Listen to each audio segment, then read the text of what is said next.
Thinking about an offshore merchant account, if you don't follow the right compliance steps, you could lose the account just as fast as you get it. Here's a simple way to keep track. Make a compliance checklist with things like KYC documents, business licenses, and proof of processing history. If you miss even one, that's often enough for an offshore bank to deny or suspend your account.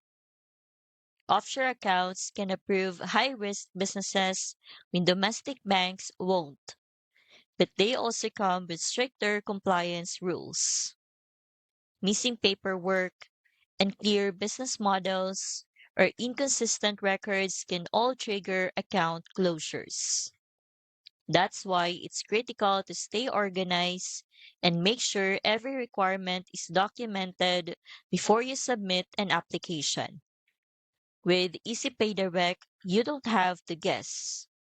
They will help match your business to banks that accept your model and guide you through the compliance requirements from the start.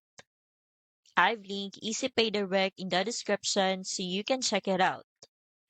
You will also get features like white glove support, which means you will always have a dedicated point of contact to walk you through setup and compliance. If you're worried about keeping your offshore merchant account compliant, EasyPay Direct can make sure you are matched with the right bank and set up the right way. The sign up link is in the description when you are ready.